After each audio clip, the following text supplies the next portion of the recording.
that many years before you would have never thought possible, that you can be able to meet and interact and share, encourage each other. As God says, it's a blessing when people fellowship.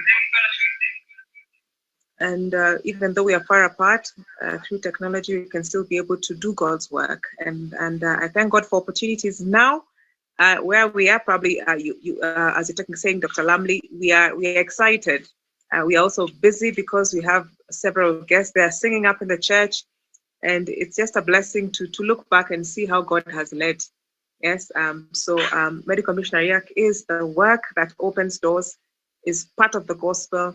It's the work that will go to the very end, but will be redundant, I think, when you're in heaven, because there are no illnesses. But for right now, it's the work that all of us should invest in. And it's something that God has given us in his mercy to enable us to navigate as we wait for his soon return, to enable us to be, to discern the devil's loopholes, and to enable us to hear more clearly what God has to say with us. So this topic, ferment in food, it's an apt topic, because that's the method, and we'll see in the very last slide, is the primary strategy that the devil has in being able to overcome the mind. Yes, we're always told to guard the senses of our mind, but more so, we look at this and be able to see what he's up to at this time, so that we can be able to avoid his pitfalls and be able to cooperate even more closely with God. So let's say I'll have a word of prayer before we proceed. Our Heavenly Father, we thank you so much for this day. We thank you, Father, that you've been our guide, that you love us, that you have our utmost interest, our best interests at heart. And as we learn about how to continue to live in this world, we ask that for your clarity of thought, for keenness of mind, and more so to be able to have a keen communication network between us and you, that we may know where to turn at what particular point in time in history we are in. We ask that you guide us through this session, for it's in Christ's name I pray and believe. So as I said, ferment in food is very apt. We are advised in Proverbs that a prudent man foreseeth evil and avoided it. And the simple passage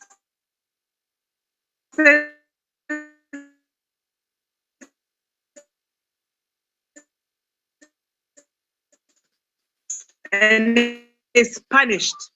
Yes, not necessarily that they had to be punished, but because there are certain currently, or you may do it, but those consequences are felt to privilege us with knowing evil and be able to avoid it, so our ride can be smoother.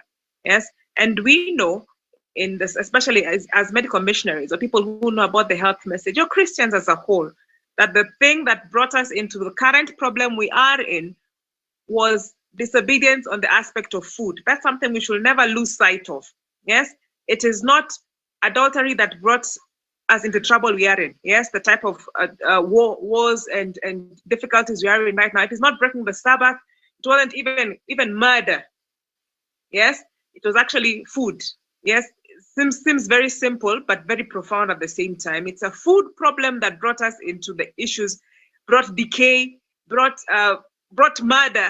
Yeah, sometimes you think back as when Ellen White talks about the way the first time that Adam saw a leaf fall, he grieved for it as he would grieve for a loved one who died. And then think about the consequences of the fall because of eating what they're not supposed to eat, and the repercussions of a brother killing his own sibling. Yes, how much if you're Adam, thinking back, thinking that would have caused all this.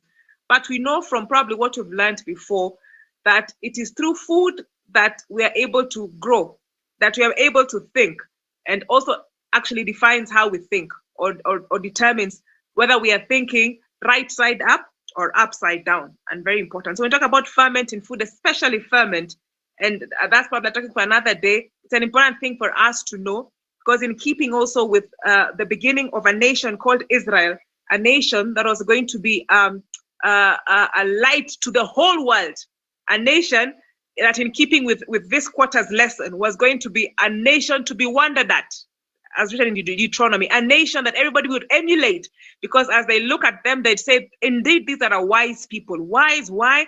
Because their capacity to think is optimal, is ideal, is closer to what would God have would want it to be, and that's why they're being led to Canaan. And this same God, when He's creating that new nation, as they start their journey from Egypt, He gives these instructions in Exodus chapter 12, verse 20. And that's why all this is just introducing my topic, as we are seeing it on the slide. It says, "Ye shall eat nothing leavened in all your habitation bread."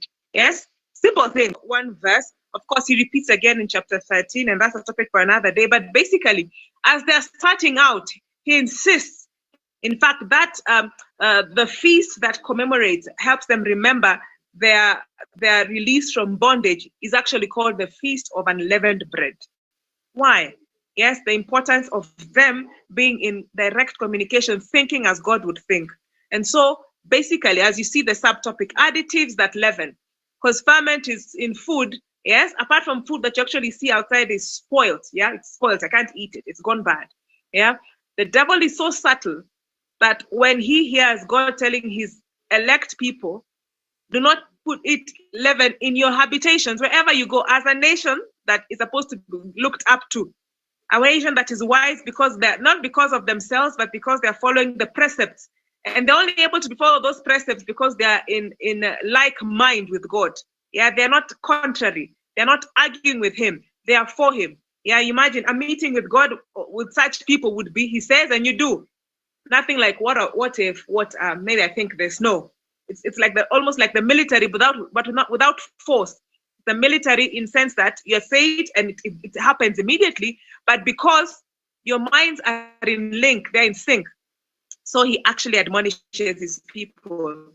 Again, I'll read Exodus 12, 20. "Ye shall eat nothing leavened. In all your habitations shall ye eat unleavened bread." So our topic today is based on that.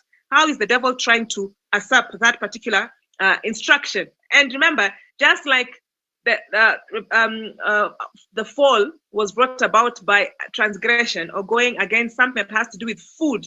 Yes. Now that God, when He's restoring His people, starts with the same thing, and He takes people back to Eden by encouraging them not to eat ferment. So what is fermentation? What is leaven? Now, leaven falls under fungi. If you look at the next slide, it gives us what we call the food chain. Probably you've seen this before, but we can never repeat it too often. Yeah? And fungi are a level of food. Yes, people make them food. They're not actually food. Their function is to decompose, and it's not only fungi. There are many things that decompose, but fungi as a kingdom, yes, that's their primary work in the ecosystem. So wherever they are, what they do is to decompose. Yes, and in the Bible, the word that's written is not leaven. They're not telling you baking powder. They're telling you this and this particular thing, but anything that leavens, that process of fermentation, anything like that shouldn't be part of our repast, shouldn't be part of our food intake, yeah, because of what it does to the mind. Now, so as Christians generally, we won't drink alcohol, we won't drink beer, we won't drink wine, yes, fermented wine. We won't drink hard spirits. Why? We know they are fermented, yes, and we know that whenever there is alcohol, it not only affects the physical body, all parts of the physical body, yes, from how you even see, yes, you see double, from how you even your gait, so the physical aspect is affected, to things like your quality of life, your liver, yeah, is literally burned, yes. When you say liver, someone has a liver cirrhosis. The liver has been burnt because this liquor, as the liver was trying to inspect and prevent the rest of the body from being injured by it, it gets harmed by itself. Yeah. So imagine, causes all types of cancer, from cancer of the lips to the tongue to the throat to the stomach to the liver, all parts of the body. So the physical aspect is well known, but even more so that is known and its effect is seen almost immediately. Yes, is the effect on the mind. And I think of all the things that God is fighting against most when He tells us to leave the leaven out, is the fact that it will numb the mind, it will limit our interaction with God, and allow for us to be under the influence of something else or someone else. Yes, And as they say, when someone is caught driving while under the influence, they don't say that they were drunk. They say they were driving under the influence. And of course, they're usually arrested, and there are consequences to that. But worse still, it can cause us to take on behaviors that are deviant, or are delinquent, or are against what God would otherwise have us do. Yes. So basically, when you understand that aspect, then you understand what leaven does to the system. You understand why God is telling this new nation to leave leaven out. Yeah, to remove all the troubles that comes with leaven, despite the fact that leaven might seem appealing to the tongue, and people will imbibe it as even as liquor. Now, since God, the devil knows that most Christians, yes, will not take the liquor. Yes, he will still try to turn the food that God has given us to enable us to live quality life, to enable us to think upright, and try to leaven it. That's why that feast was not called the feast of unfermented wine. Yes, although it included that. Look at the Lord's Supper. It includes that now. Yes, it was specifically called the feast of unleavened bread because of the leaven that is usually put in places that you wouldn't think about. As I said, I won't go and drink whiskey. Yes, I'm a Christian. Yes, I won't go and look for beer. I won't even look for what they sometimes label as non-alcoholic drink, because I wonder why are they saying non-alcoholic? Yes, because I'm fearing there might be some liquid alcohol in there. But very few people would think of leaven in their bread, or leaven even more so in their food. So maybe some may have thought of leaven in the bread, but the devil still, yes, if there's something we can learn from him, he's always trying to look for a route, for a way to be able to numb that mind, to make it not as close to God as it should be, so that he can distract us from the path that we should go to. So anyway, so there are many other ways apart from in the liquid alcohol, as alcohol, and apart from as in bread, yes, that the devil now tries to put his leaven, yeah, to make you go against the verse we started with, Exodus 12:20, and the leaven in food. So today we're just trying to unearth where are these things that the devil puts in leaven. And there's a culinary word that is usually referred to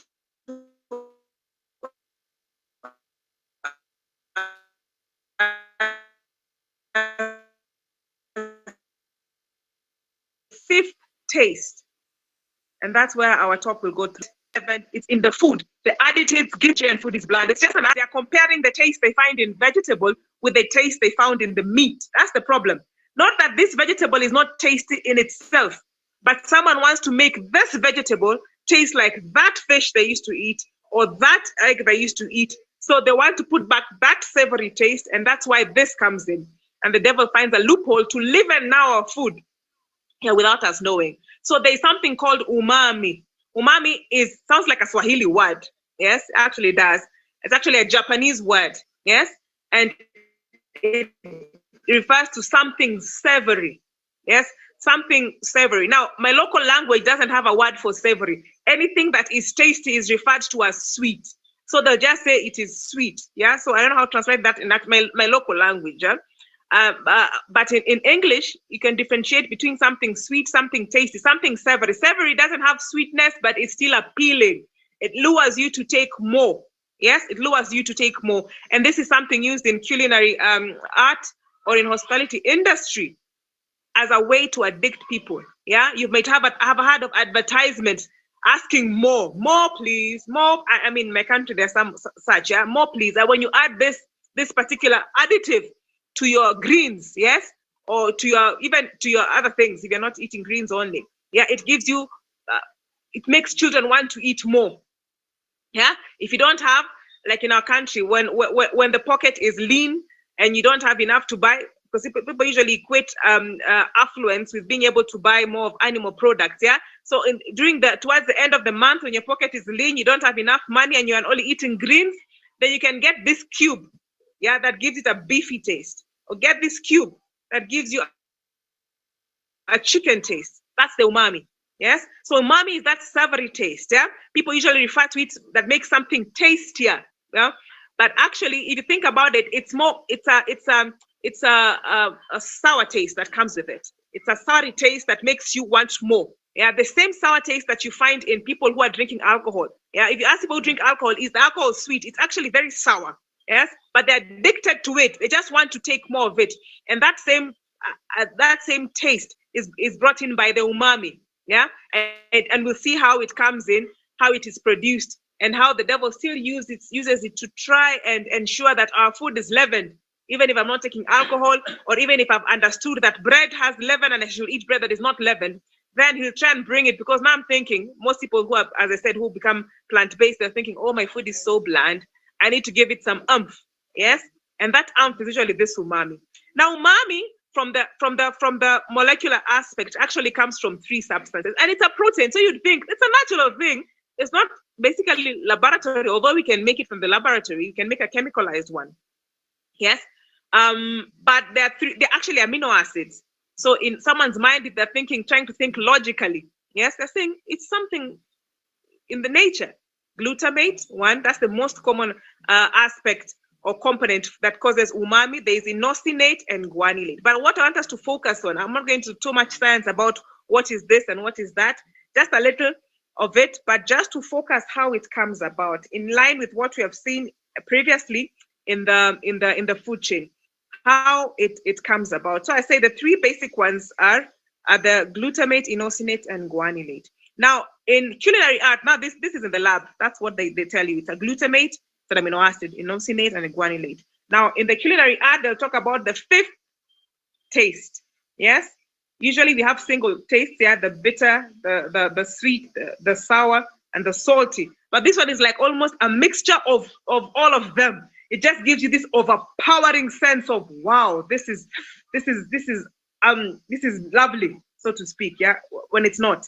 Yes, it's a perception in the mind. It's something to addict you. That, as I said earlier, wants you to take more and more. And you'll find it a lot in meat broths. That's why you find those cubes that people add. It will be a chicken flavor. It will be a beef flavor. It will be probably a fish flavor. It won't be a kale flavor. It won't be a spinach flavor. No, it will be something that's meaty. So it's found in meat broths and fermented products. Yes. And often added to foods as MSG. MSG is something most people know about, yeah, but they don't know the link between that MSG and fermentation. What that means? I may not be buying a cube or an additive from the store, from the shop, or from online. Now with COVID, people buy online, but I may be making it in my home. Yeah, I may be making it. I may be making an umami taste by fermenting. I can ferment it myself. Just let it stay over for a week, or let it stay over for longer. So it as I said, MSG is something people know. It's monosodium glutamate. As I said, glutamate is one of the things that gives that umami taste. But as I said, all the things that have that meaty or fermented aspect, and that's why you hear, like in my country, sometimes someone will say, let's eat that food tomorrow. It tastes better tomorrow. Or it will have a better taste after 3 days. Yeah, they have created their own umami. And remember, it's not that umami is sweet. It's actually very sour. It's the addictive nature of the product of fermentation that make you want it more. It makes you think, yeah, actually it makes you produce more saliva. You salivate. And the saliva is not that, because, people equate salivation with something being tasty. Of course, part of it, the body produces more saliva as you want to eat, as a cue to help you to digest. But at the same time, it produces more saliva because this thing needs to be diluted. Yeah, you take something very sour. Yes, a lot of saliva is produced. So the excessive salivation is actually one of the indications this thing has something that the body does not want. So we have a lot of things with umami flavor. Yeah, shellfish, fish sauce, preserved fish, mushrooms, hydrolyzed vegetable protein, and then there's tomatoes. Now, the thing about this is, a lot of times, I think I'll speak about this better, at least in my country, when you go to a tomato, to the market, even when they're making maybe tomato sauce or tomato puree or tomato paste, the ones that are almost gone, the ones that are over-ripened, yeah, are the ones that are quickly turned into a paste, yeah, okay, for saving. Some are even molded, yes, they're already fermenting, yes. So that's the one that's in my country, they call it in Kiswahili rojo, yes. It will give up more umami. So they left, when someone says, throw these tomatoes away, they say, no, no, no, that's very nice soup. Yeah, because it has the umami flavor. So you find most of the things in the market will have that. Now remember, this umami is coming from amino acids, and amino acids are naturally occurring things. But now when they occur in excess, number one, and when they occur when it's isolated, that's what they do when they're making something like MSG, then they become a problem. They become a problem even in the in our neural, especially in our neural tissues. I can see questions already. We'll handle them when we're done. So as I said earlier, I'm just trying to explain, because you've seen tomatoes and you're saying, so what about tomatoes? As I said, one of the things I was trying to explain is most things that are used now to make a nice sauce are usually those ones that are overripened. They've started rotting, they've started fermenting. And that's one of the ways of making umami. Now, proteins have 20 amino acids, and glutamate is one of those amino acids. And so when like they're making MSG, they actually go and just get that free glutamate. Notice that the title there, it's free glutamate. Yes, glutamates occur, but they occur with other things. Yes, they're combined. Now, when someone isolates it, goes and concentrates it to get a certain taste out of it, or to get a certain addictive nature, that's what brings a problem. And we'll see the problems that actually come to it. Now, of the three things I say that constitute umami, or bring that umami taste, we talked about glutamates, and this in terms of the free glutamate. We talked about inosinate, and you see that inosinate is produced when an animal starts to decompose, the aspect of fermentation. This is actually just going back to the fact that how it is produced, how it comes about. And then the guanylate also comes about because of decomposition. Yes, those are the things. In a nutshell, if you're not with me yet, fermentation is the process used to help produce that umami. Yeah, I alluded to it earlier. Even you can produce your own. Let a food stay a whole week later. Let me give an example of cheese. Now, I come from a country that, okay, we don't eat cheese. Okay, at least traditionally, we don't have cheese per se. And so I don't have a background of eating cheese. But when I went to the West, when I've been to the West where people eat a lot of cheese, yes, for me, I see someone taking a stick of cheese and eating, and I'm wondering how. Yes, even before I became a medical missionary. Why? It's not a taste that I'm used to. It's an acquired taste. Because, and I remember there was a time, my mother brought some cheese from somewhere. They had a meeting with some people from elsewhere, and then I ate and I was like, how can someone eat this? It is very sour. But tell a person who's used to eating cheese, it's very addictive, very hard to get rid of. Yeah, it brings taste for them. The perception they have, it brings more flavor in my pizza. It brings more flavor, whatever it is. Yeah, but yet it is not that it is sweet, it is addictive. It's a very sour, very sharp taste, but it becomes addictive as you use it. Just like for this person who's taking whiskey. Why is he taking liquor? Something that is actually burning his lips. Yeah, it's addictive nature because of the products of fermentation that are produced as someone is trying to bring that umami taste out. So anyway, there are a few processes that are common, because I've talked about liquor, I've talked about the additives, but there are a few things that when people become healthy, yeah, they're looking for certain products, if they're still buying a lot of processed products, yeah, that will help them. And some of the things that many people use to transit from eating their vegetable and to still eat something that looks like what they used to eat but is not, are these quote unquote healthy foods. They're substitutes. They look like meat, but they're not. It looks like turkey, but it's not. It looks like whatever, but it's not. Eh? And how they produce it is either through hydrolysis or autolysis. Yeah.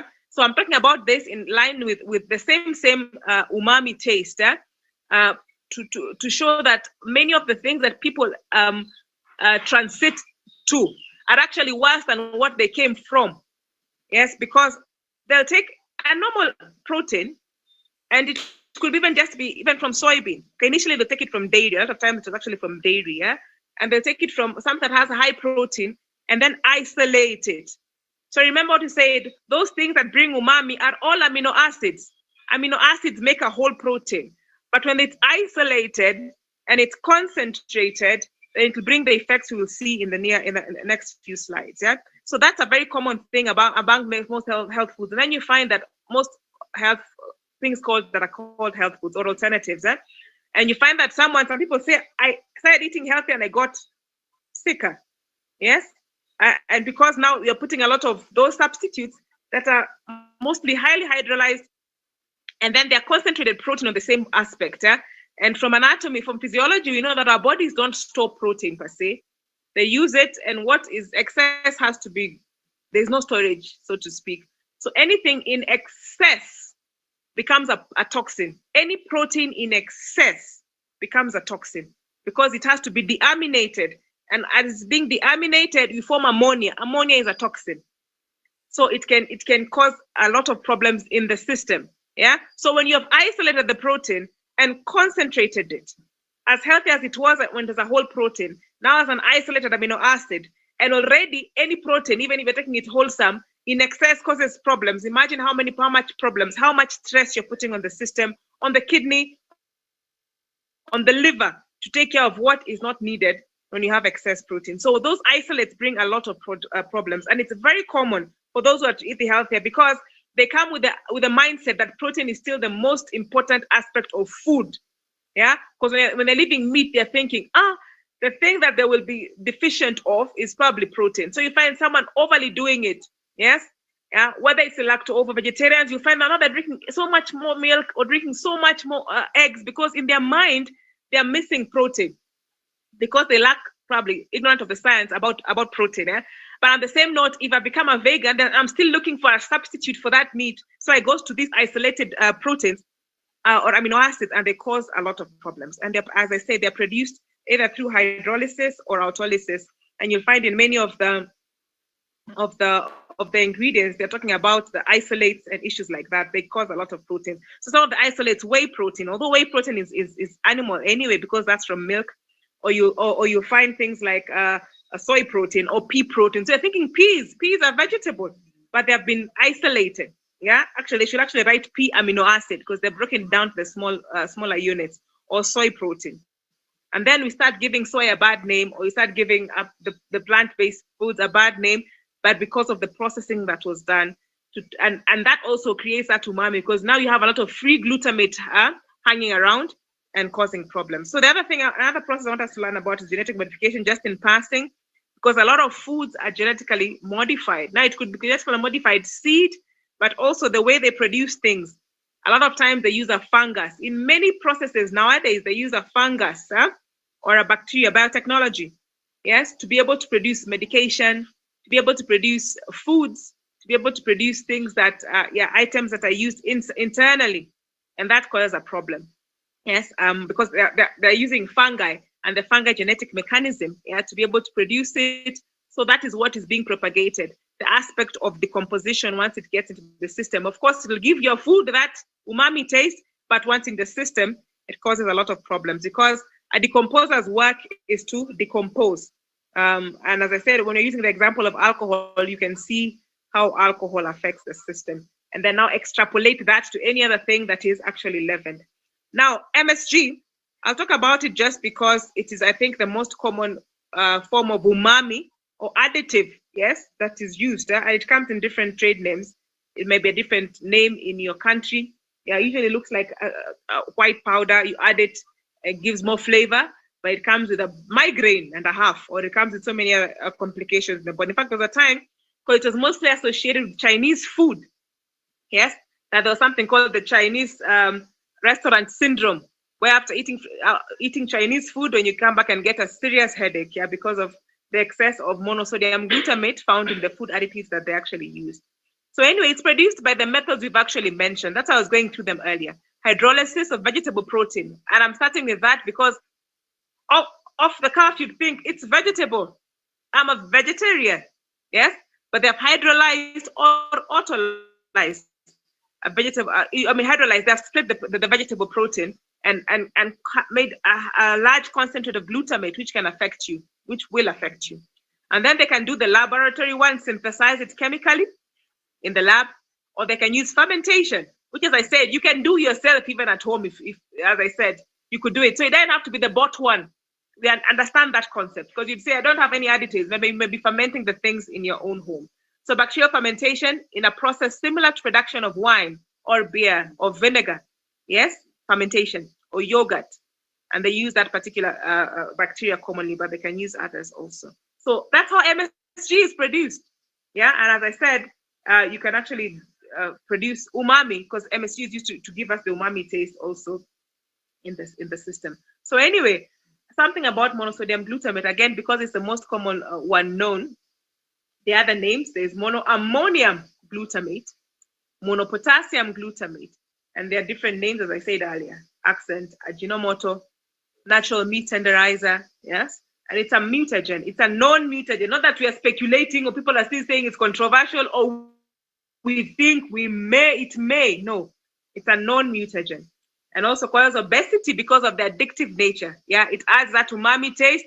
The food seems flavorful, producing more saliva when you eat it. Yes, and makes you eat more. Yeah, makes you eat more. So because of that, also some of it can cause diabetes. Yeah, because it causes you to eat more, it causes you to gain weight, and that can lead to type 2 diabetes, especially migraines. In fact, one of the commonest side effects is actually migraines. As I said, the Chinese restaurant syndrome. Yeah, headaches, itching. Yes, decomposers are very good with that, causing out of itching, nausea. Yes, nervous system and reproductive system disorders. So it goes beyond just the nervous system. Nervous system disorders are bad enough, but it goes into reproductive system. You can get high blood pressure because of that. Autism, the mental effects again, Alzheimer's, retinal damage, blindness, allergic reactions, yeah, and produced usually of MSG by itself is bad enough, and then you go ahead and add it's produced by GMO bacteria. It's just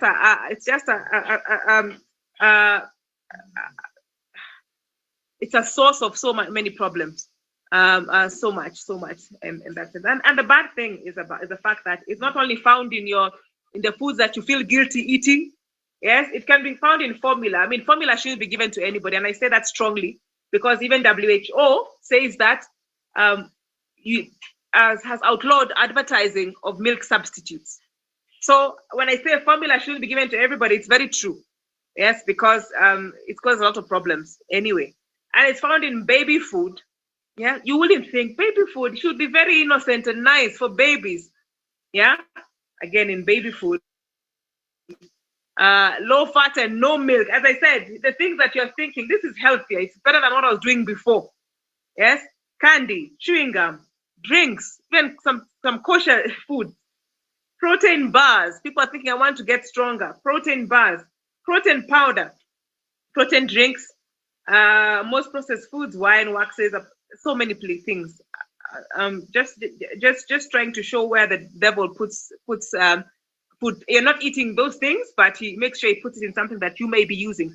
Over-the-counter medications, and especially children. And that's where sometimes the devil, because now you're saying the child is sick, they went for an OTC medication, and they may get that taste, that umami taste, and then they want more of it from that. Yes, children's binders, and it's very unfortunate. Sometimes you read this and you get shocked, and you're saying, why is the world heading to? Fillers for nutritional supplements, drugs, IV fluids. Yeah, things that someone who's very sick actually needs. And the rest you can read. You can read for yourself. I don't have to go through the whole. But I'm just saying it is widespread. So when we learn about natural remedies, and we place some strong focus on what brought the fall anyway, and try to see how God is leading us away from that, so He can save us from so much hurt, so much difficulty on this pathway. Yes, we don't look at it as now what do we do? We look at it like in sense of God, thank you for showing us this, and then as proactive people, we try to look at how to offset what the devil is doing. Yes, starting from our homes, but if we can, even coming together and providing the right things for other people, not only for ourselves. Yes. So anyway, the rest is a list, an A to Z or A to Z list of now the different ways. And this list is not exhaustive because, as I said, these are the things that industry puts out. You'll find them in supermarkets. But as I said, you can form umami in your own home. So understanding the concept of our title, ferment in food. Yes, the industry is giving you MSG. The industry is giving you MSG under different names, or the industry is giving you fungi, or the industry is giving you hydrolyzed, autolyzed things. Yes, and you say no to that. But it's not different if I'm still doing that same thing in my home. If I'm fermenting it, I still get my umami, I still get my alcohol, I still get a benumbed or a reduced potential for my mind to work. I'll still get the consequences. So understanding the concept of the whole food chain, the aspect what the fungi is supposed to do, and then connecting with what we talked about in Exodus, so that we are eating fresh. We are moving away from the things that inebriate.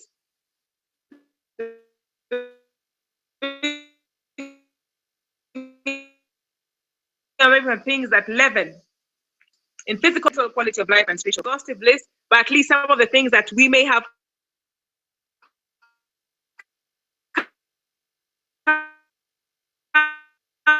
come across to just help aware. Yes, accent MSG. Yeah, I think it's one of the commonest way it is sold as accents. And then we have aflatoxin, very common in my country. Usually, some people not some people, anybody, you store grains poorly, it'll mold. If it's not dried well enough, if you dry it well, it can last forever. Okay, not forever, but for a very long period of time.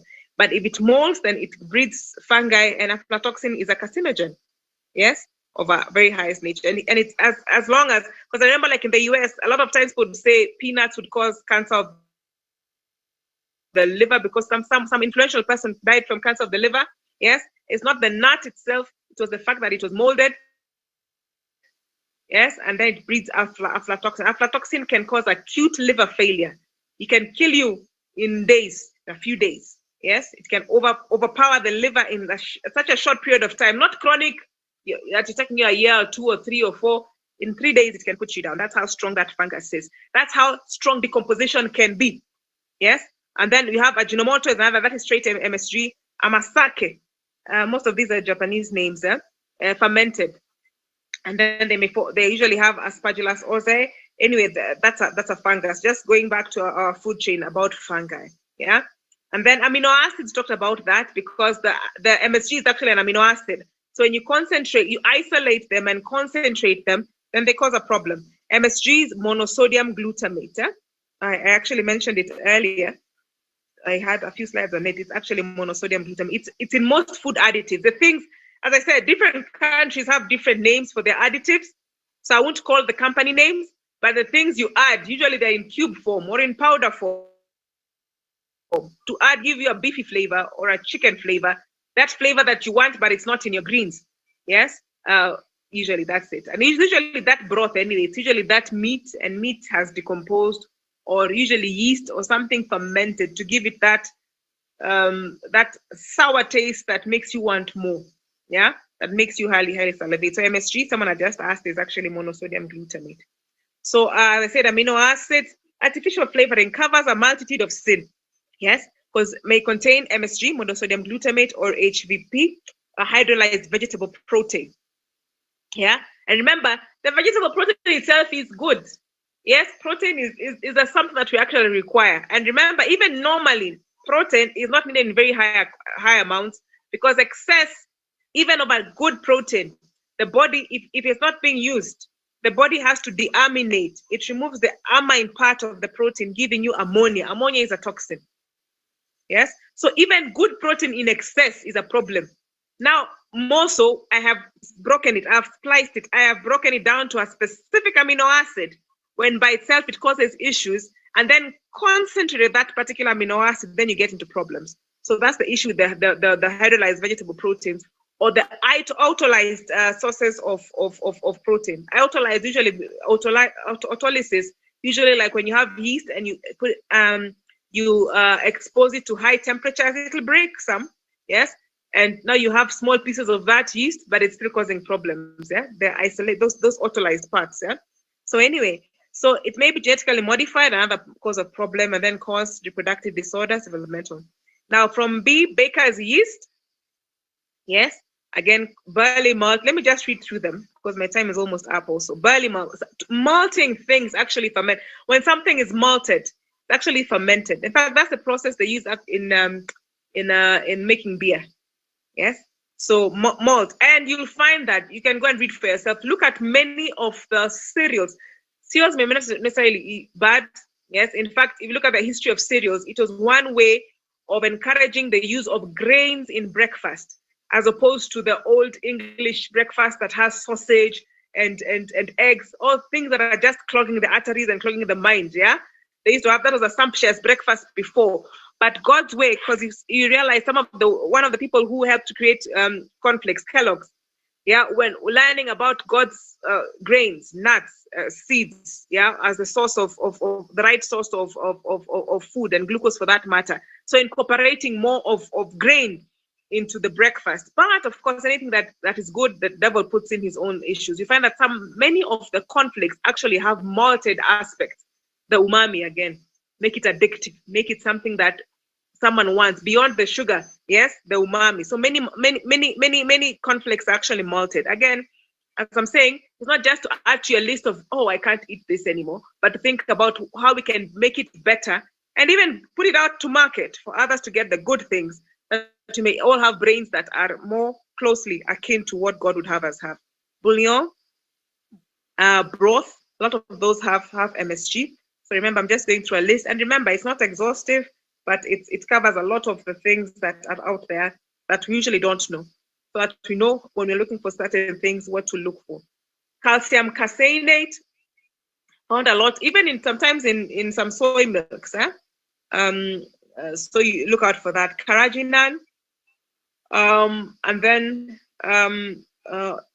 let me just go through the rest of the list. I'm just saying labels don't distinguish between degraded and undegraded carrageenan, yeah? Because there I've said the carrageenan that is degraded has the problem, yeah? So some of them, if they are degraded, actually contain true glutamate. So as I said, you may have something that is perfectly good, but when it is isolated and concentrated, then it gives you excess glutamate, and excess glutamate causes nervous issues, especially nervous issues. The other one, catalase, enzyme derived from GM fungi. As I said, a lot of biotechnology now is using fungi to produce things. Yes, probably cheaper, or probably more efficient, but also more efficient in bringing more disease. Yes, so we should know about that also. Chymosin, used in cheese making. Chymostar, anyway, if they're not taking cheese, then this, you won't worry about this anyway. Citric acid. This is something I want to focus on a lot. Not for today, but basically because in my country they usually like to ferment porridge. Yes, and the commercially a lot of the mixes, and it can be a mix with very nice grain, can have sorghum and finger millet, and can have amaranth, nice grains that everybody would want to have, and then they put a little citric acid in it. Yeah, and citric acid, the one they put, is not from lemon. It's actually from fermentation of yeast or mold. Causes a lot of problems, including a lot of gassiness and a lot of sometimes when you have a headache that emanates from the tummy, yeah, the migraines I was talking about earlier, you have a headache that is prolonged, stays for a long period of time, with the cause being from the stomach, yeah. And then they might erode tooth enamel, and then a lot of GM, genetically modified foods also, organisms used in that, and also may contain free MSG. And then corn dextrin, again, found a lot in a lot of processed foods, hydrolyzed cornstarch. Corn protein, the same. Corn itself might be okay, or okay, if it's not GM, might be okay, but then again, they go and do things that make something that was useful harmful. Disodium guanylate, disodium inosinate, yeah? Again, look at this, may aggravate, disodium guanylate, may aggravate gout, eh? And in hospital, usually told if you have gout, usually because of alcohol and meat. And then you're wondering, now I'm eating soy, and I'm getting worse gout attacks. And that may be because of this, yes? So they are usually soy or yeast based. So again, they have manipulated a good thing and led to something that is actually causing harm. Enzyme of Aspergillus oryzae, that's a fungus, modified fat. Those ones have free glutamates, enzyme modified soy protein, enzymes. Sometimes the label is just enzymes. Yeah, a lot of them it could be any of those I've mentioned earlier. Yes, and then you talked about free glutamates earlier, so I won't talk about that again. We're sorry, I'm ahead of you slightly. In F, We've already talked about free glutamate.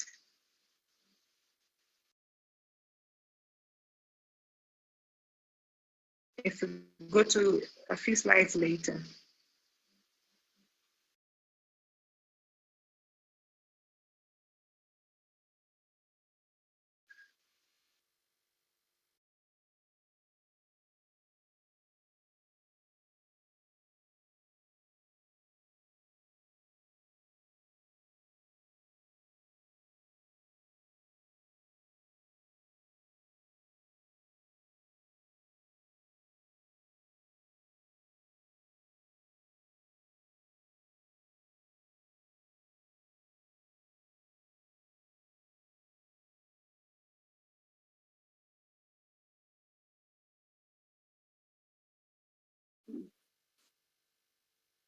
I think it has stuck. We're not hearing you, Dr. Dorcas. I wonder if you're fall off or something.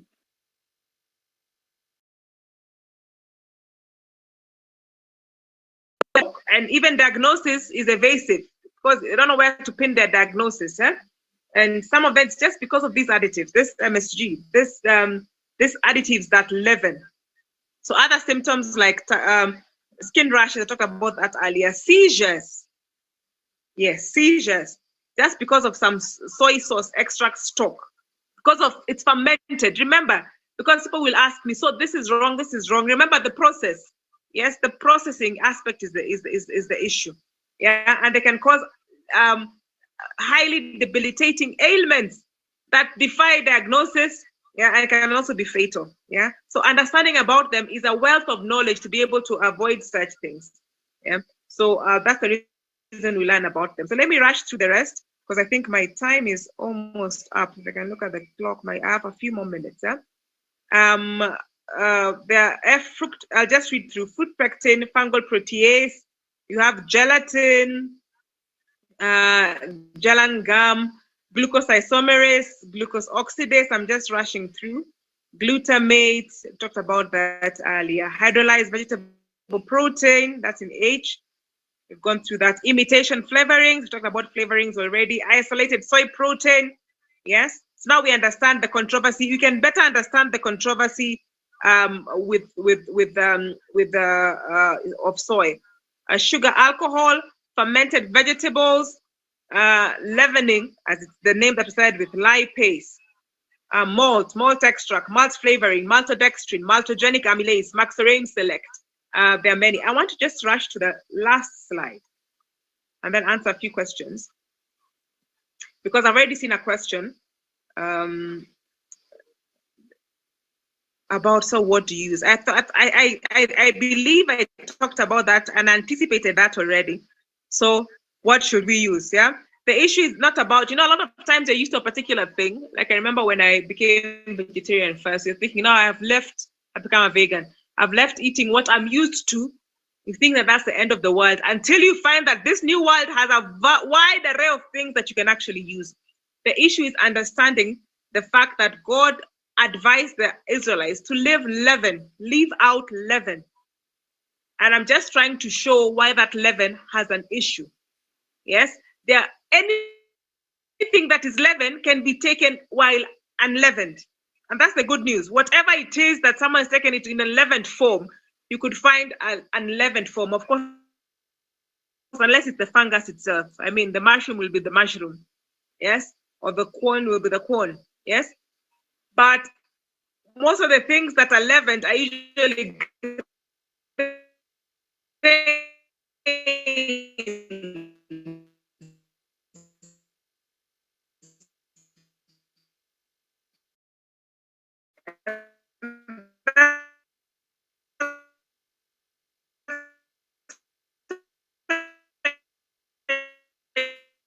came to this slide that God gave good things, and Satan, with the wisdom he has for a vast number of years, gave this strategy. His counter strategy based on how God is strategizing, because the day you eat it, you die. And in food, yeah, he tries to lure strategy. Wait, his strategy.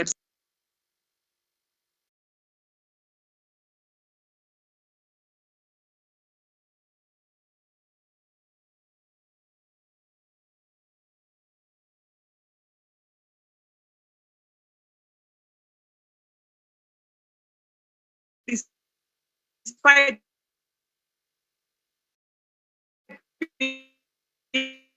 being harmful. So even when we're talking about awareness, we always say that the gateway to a process of fermentation, whenever there is some addicts and harm. Yes. So when someone, as I said, and I was starting, you won't drink beer, but the devil will still want to apply this strategy.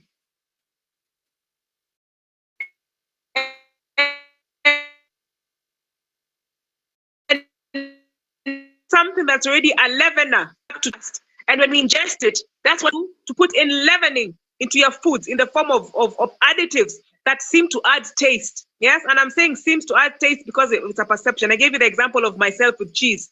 Yes, if you eat cheese for the first time, it's not pleasant. But over time, someone becomes addicted that they cannot live without it. Yes, so that's his strategy. And his strategy is that so that your physical may be affected. Yes, so you're wondering, why am I sick? Why, God, did you create me? Instead of living out what you should be doing in the earth because God created you to do something, you are lamenting why God even created you. Because the physical is affected, but even more so, the mental powers. So you are not at the level God would want you to be. So instead of cooperating with God, you're actually arguing with God, going contrary, and even sometimes rebelling against Him. Yeah. And then the moral powers, you put the spiritual powers there. So that's his strategy. When you understand that this is from spirit of prophecy, then you'll understand even in more depth, yeah, the keenness we should have in understanding fermentation and avoiding it at all costs. So anyway, that's for today. The umami, yes, the additives that leaven, the ferment in food, as a way, as I said from initially, of living to what God says. A prudent man foreseeth evil. If I know my enemy's strategy, my work will be to avoid that strategy. Yes, the number one. So a prudent man foreseeth evil and avoideth it. The simple passes through and is punished. So one way is understanding the things that leaven and avoiding them. I know there are many questions. I see others. Now I'll hand it first back to the coordinators, and then they'll tell me whether I have time for questions or not. But thank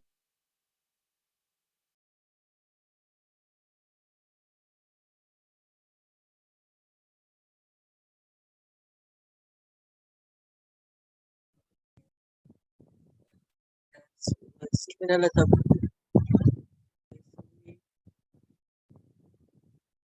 we have one question about vegetarian organic yogurts. Again, that would fall under that. That's basically the thing that she's talking about. Trying to recreate the taste of meat or the taste of products that we have left behind. The taste of Egypt, right? This would fall underneath it. First of all, we advocate to read our labels, right? And if you find those ingredients in your yogurt, even though it's vegan, your glutamate and all these other things, on the surface they look innocent, but from the presentation that was presented before, you see that the umami taste is giving us back this fermented taste. So the answer to that question about should we use vegetarian organic yogurts would be no. Because we are reintroducing this fermented taste to our diets. All right. So Sister Dorcas will be invited back on the platform to expound more on these umami tastes. But for now, the recording that we have just highlighted these ingredients, and even the controversy of nutritional yeast flakes was brought out in the last presentation that she did, where the nutritional yeast phase falls under the umami taste, right? It is a first of all, it is a fungus type preparation. Yes, you can get your B12 and certain B vitamins from the nutritional yeast flakes, and it gives you that quote unquote nice cheesy flavor. But at what cost, right? At what cost would you be getting these flavors, right? So even those, and I have known situation, even myself was I was having some stomach issues and I could not place what was the issue. I stopped eating oats, I stopped eating wheat, I stopped eating, and but I was still using the nutritional flakes and I didn't know that was the problem. And then after listening to her explaining the umami taste, explaining this reintroduction of fermented foods, even though it's plant-based, into our diet, I stopped I stopped consuming the nutritional yeast paste and my stomach issue was gone. So, brethren, we have to be so careful with um our introduction of abnormal taste. I mean, in this day and age, we really don't know what the right taste really is because our taste buds have been so um thwarted, so destroyed with the the varieties of abnormal taste that we are used to. Um, but it is something for us to seek out, to seek to get back that taste. All right. Um, are there any questions? I would seek to answer them. There are some questions on the recording. I don't know if you want me to go ahead and expound and do, or you can listen to the questions and the answers on that. Let me get some feedback.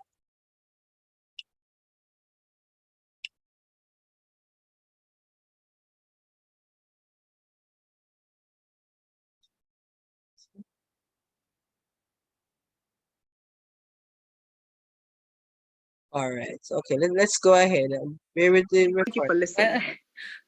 Beautiful, Dr. Dorcas. With so many questions, we have to take some of them. So we are going to take some time and do some of the question and answers. All right. Okay. Those who have your questions, just keep your hands up and we will try to get in as many as possible. Thank you, Dr. Dorcas. I'm always fascinated with this presentation. Always fascinated because there are so many things that we have taken for granted. But the most, I wish I'd keep up that last slide because this is something that we need to keep in our minds at all times, that it is not the food itself that is so bad because God has given them to us. So persons ask, what do I eat? What do we eat? Is just what God give us to eat. You understand? It is not the food itself that's bad. It's what has been done to the food that has made it so terrible. So that last statement, it is where is the crux of the matter, right? That's what he has done to destroy the God-given food. So keep up your hands and we'll take your question. The first question that was asked, Dr. Dorcas, is it wrong for us to eat overnight food?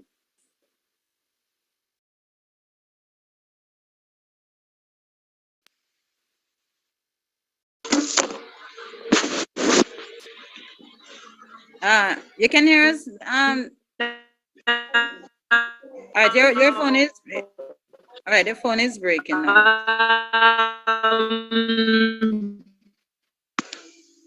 I don't like giving yes long presentation stand and be participatory. Yeah, my service is bad. Yeah, the service is not good. Am I still breaking or it's stable? It's okay now. Okay, so anything that is fermented, anything produces alcohol and other byproducts. I think if you understand that if something has slept over and you realize, especially people who have things like ulcers, they can't even eat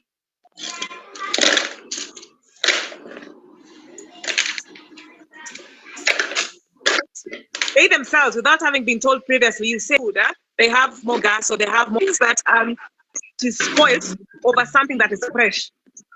So, and I think about again, right now we live in the rural area. When I look at people in the rural area, most of the time they eat for now. Yeah, a lot of times it's because of technology that people will have a fridge to put food that they cooked last week up to next week. Yeah, but in the rural area, you eat now because then most people live from hand to mouth anyway. So they eat a fresh food all the time. So it's a possibility, just a little bit more effort, but it's a possibility. And you realize it brings a lot of reduction in illness in many avenues, yeah, and more clarity of mind. Because anything fermented has some aspects of fermentation products. And the alcohol is the least of the problems of the fermentation products. There are actually many more products of fermentation that cause even more problems than even the alcohol. So what if they freeze the food after immediately after eating keep it frozen? Now I've gone into another. No, that wasn't my point. I'm just saying that it is possible to eat fresh foods. Yeah.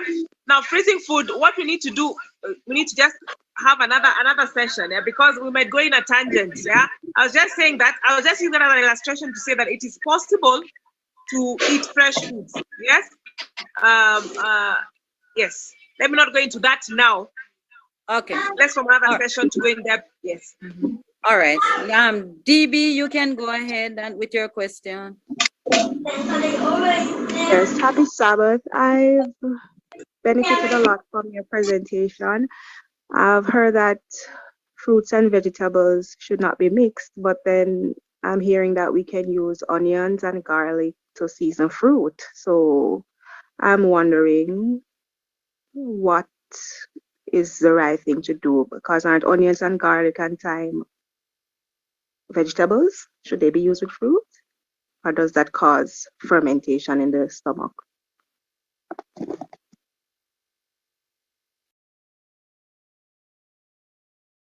You want me to answer that? No. All right. Go ahead. Okay. Now, the issue about onion, there's fermentation. I think some that's fermented already, and there are certain mixtures of foods that will delay gastric emptying, if I can put it that way. Will delay gastric emptying. Something that should have been in the tummy for 4 hours, 2 hours to 4 hours, if it stays to 8 hours, will also ferment. So, in Council of Diets and Foods, White also advised about combinations, yeah, that will enhance fermentation, yeah, that is giving the stomach a harder time to do its work, so it delays the movement, and that in itself is fermented. Like an example, you might find that maybe especially when there are feasts or festivals or whatever, or a party, and people have eaten a high variety of foods. That's one of the things, yeah, but a large variety of food, so your stomach is overburdened, yes. That in itself can produce fermentation. Now, on the aspect you asked, I hope I had right, was garlic and onion and fruits. The advice also, the counsel is also to eat fruits by themselves and the vegetables by themselves, because they tend to be on extremes of the pH scale. Yes? So whereas they might all be good foods, but because they come together, they do a reaction that will delay gastric emptying, number one. But at the same time, will also limit the amount of nutrients you'll get from them, because most of the times, if you get an acid and an alkali together at one sitting, you get salts from chemistry in high school. Yeah, you get salt. So you limit the amount of good you'll have gotten from that particular thing. Yeah, and if you're using it for nutritional aspects, it's reduced, but it can also cause gastric delay. So food combination is something else also. Even a large variety of food can cause fermentation, and you actually feel it. You feel like your head is heavy. You feel like your tummy is bloated, and you might even feel like sometimes when you belch, you'll find food you ate yesterday. That means that food has been in that tummy for that long, and as it's doing that, it's fermenting and causing a lot of hyperacidity and utter intoxication. Okay. All right. Let me take Galaxy tab A. You can go ahead. Hello, Sister Lamley, everybody. This is Jasmine. How are you? I don't know. Jasmine. I'm so overwhelmed. I'm telling you, coming into I have so many questions, but I just give an example.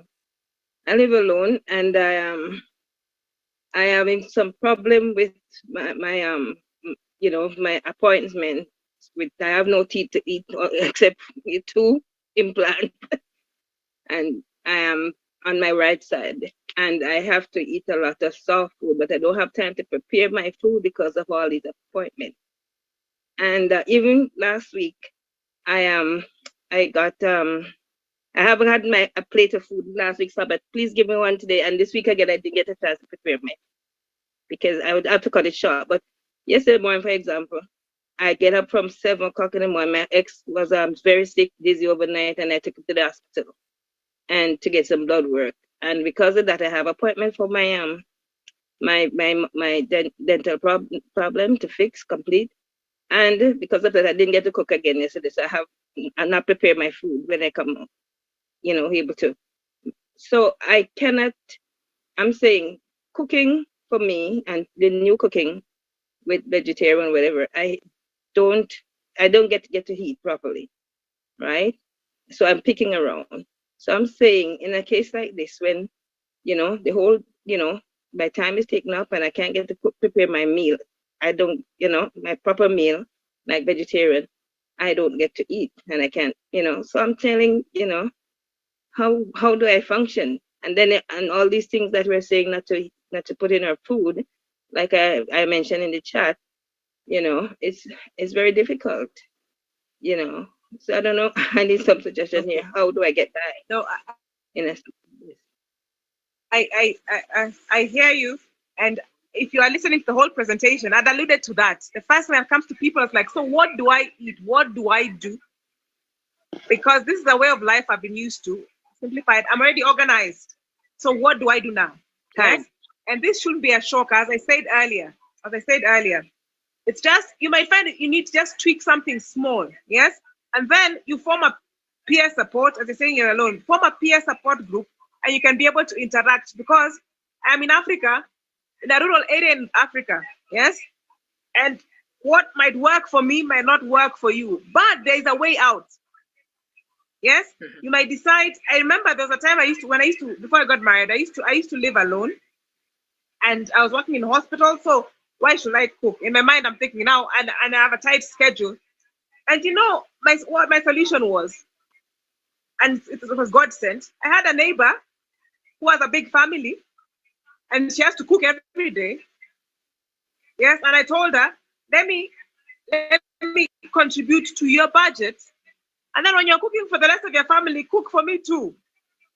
So God can give different solutions. What I'm trying to say is that when you're giving people, when we're given information, we know that it's overwhelming. Any change, I know that even from public health aspects, is overwhelming for most people, and especially when you hear it the first time. But remember, when I say that, most of the things we mentioned, apart from the fungi itself, if it's fungi itself, just leave it out. But most of the things that the devil is adulterating, they're in their normal sense, they're actually good foods. So learning, we actually reducing the work, reduce the processing. Now, unfortunately, most of the processing is done by the industry, by the factories, but taking you closer to the original. Yes, it could be, okay, I can't do anything during the week because I'm busy. I could be making granola, or I could make my fruits and nuts and eating it, or making my salads and eating it. What I'm trying to say is there's a way out, yeah? And just take time to sit down and synthesize, and then ask God for insight, yeah? The issue is that there's so much illness already because of that, but there's a way out. Yes. Someone want Okay. to say something? What I'm saying, smoothies, yes, I used to do. And eating nuts, I was a ground them, but all of that takes time. And when there is no time to do that, because depending on your activities, you know, your deadline have to meet, it's become like impossible. And water is not an option to drink on.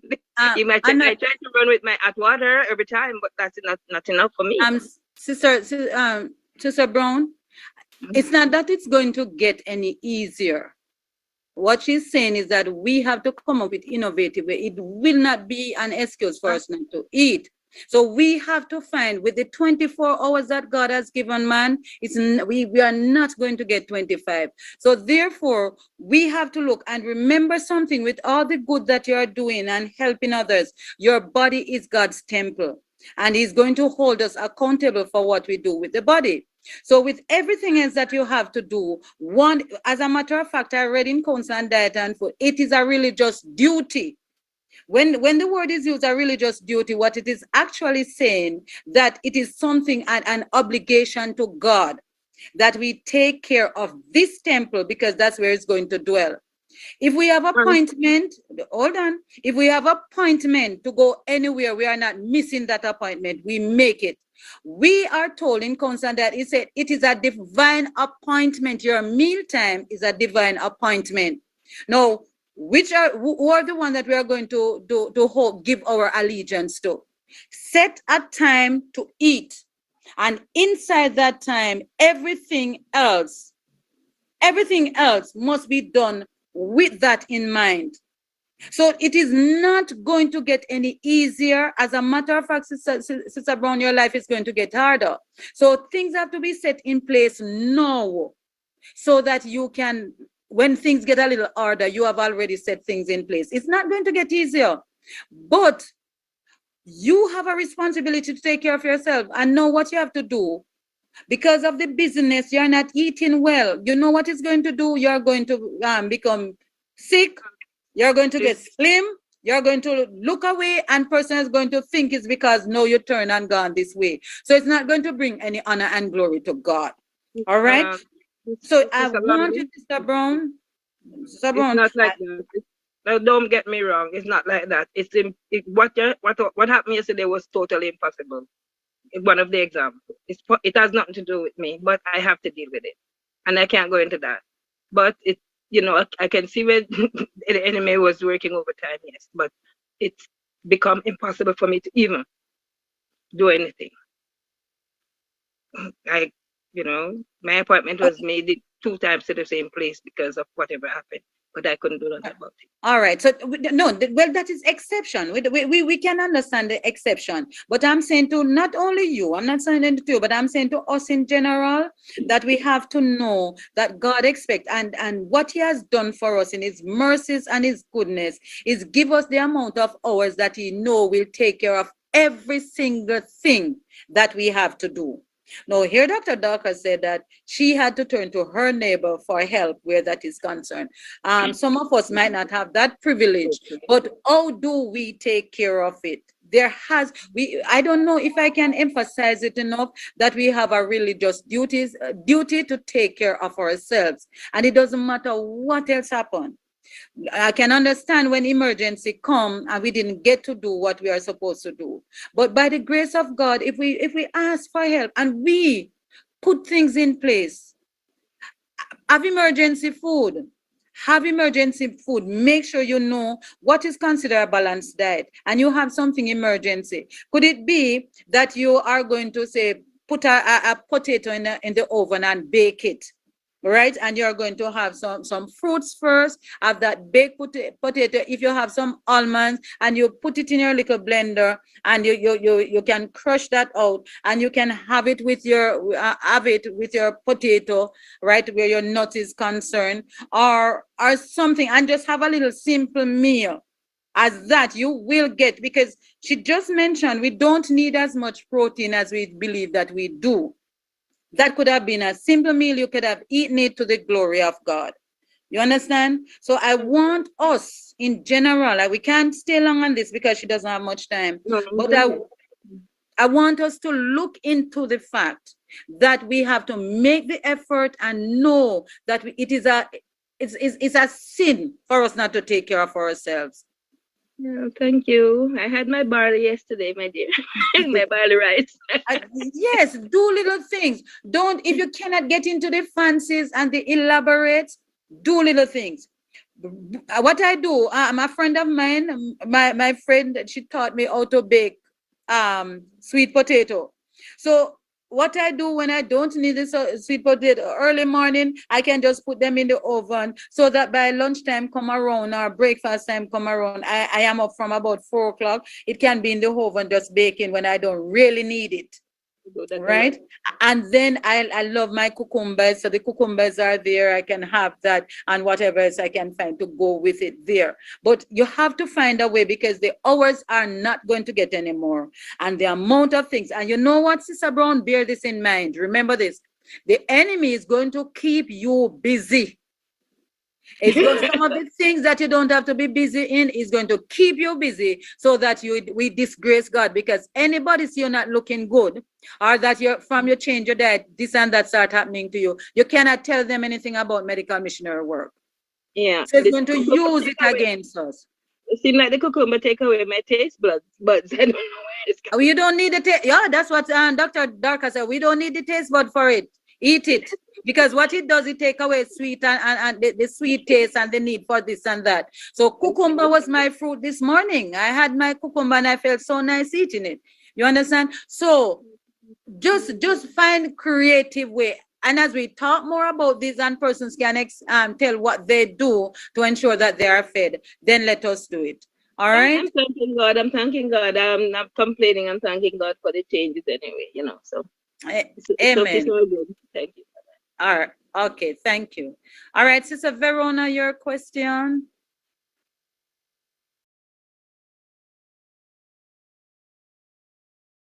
Go ahead and unmute, Sister Verona.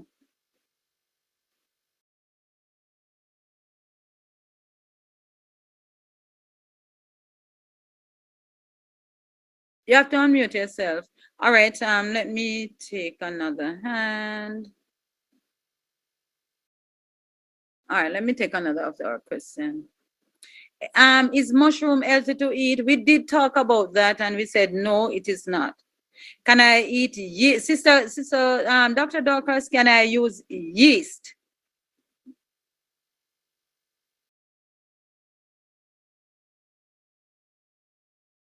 Maybe she had dropped off. All right, she did mention that yeast is a fermented food. All right, and it is not very good for our system. All right. Stevia can be used. Stevia can be used as your sweetener. All right. Let me see which is the other one. Okay. Now I beg to leave. Elder Jim is still here because I. Okay. Her phone is breaking up, but I think she's needed. I have a convention here. Yes. All right, so we can open Elder Jim's mic and let him pick up where his wife had left. Actually, she is mentioning that I'm here. Yes. But I'm here, but away from here because I have the convention committee. Tomorrow guests are coming in. And there's a meeting we have to attend now. Not sure if I will stay long. I may answer one or so questions only. All right. So someone was asking if we could use yeast, if we should use yeast. Yeast is a single-cell living organism. And yeast is in the category of decomposers. Yeast is a fungus. So if you talk about fungus, that is a decomposer, it's a leavener, a living leavener. That's why yeast is used to leaven the foods. If you go to the Bible, there's alternating mention of leaven. Either they say leaven or they say yeast, either of the two. So the old King James talked about leaven. The new Bibles talk about yeast, meaning yeast is used to leaven the food. Leavening can be here could leaven, yeast could leaven, uh, in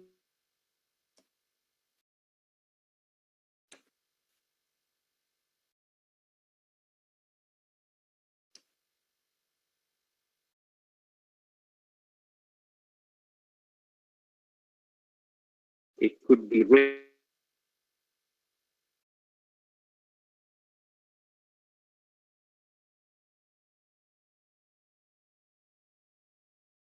I think their phone is acting up from where they are right now.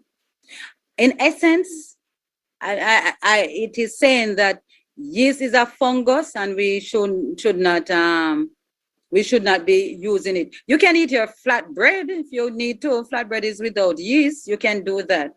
All right. Oh, you're talking about nutritional yeast. And the same thing applied to nutritional yeast. All right. So if it's yeast that you use to make bread or nutritional yeast, whichever one. All right. Root vegetables is like your cassava, your sweet potato, your Irish, those kind of things that are growing in the ground. All right. That's what we are talking about. Root vegetables can be used with fruit or vegetables. All right. Let me see.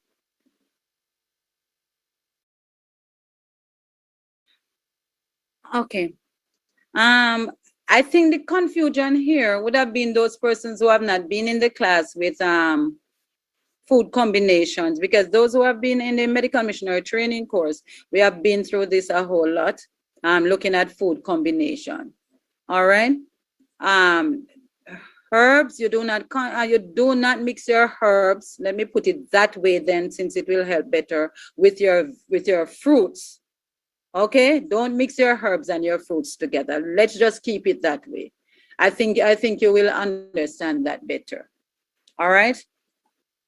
See, and your ground provisions can be in either with vegetables or with fruits.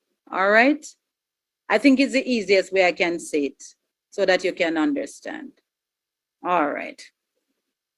I think we have answered all the questions that were given. Someone can eat your cucumber and sweet potato. Yes, that's your ground provision. You can have it with your cucumbers. If I put it that way, I think it will be easy. I'm trying to find ways of how to say the thing so that you can get the essence of what you're supposed to be doing. All right.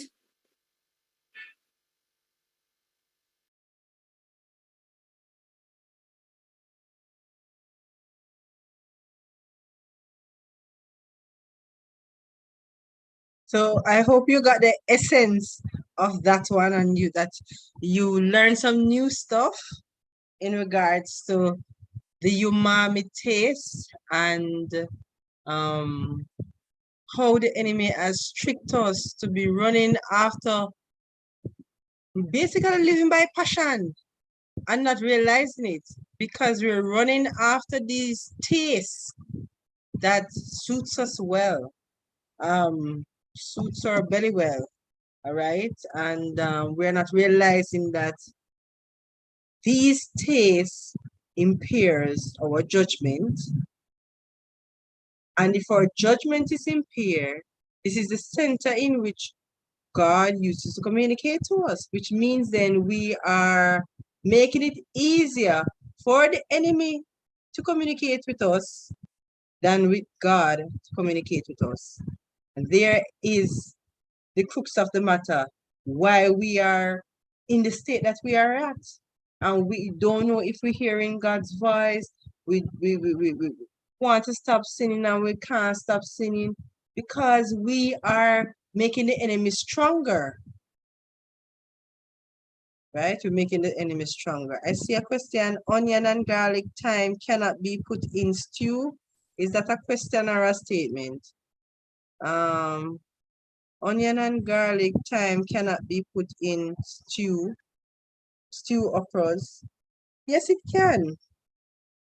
Onion and garlic are usually neutral. They can be used with either fruits or vegetables. Thyme, things like thyme and parsley and basil, what we advise is that if you're going to put them with fruits, use the dried kind. So use the dried thyme, the dried parsley, dried basil with your fruits.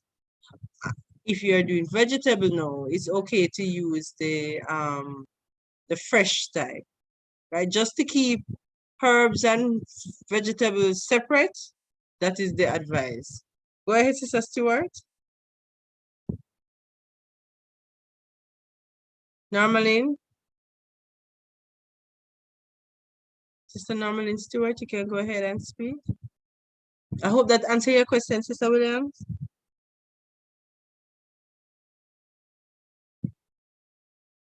All right, we are actually running out of time for this part, and you've been sitting very long, so it's time for you to get another break, get up and stretch and drink your water, and we'll be back in 5 minutes for the midday hour. Thank you so much.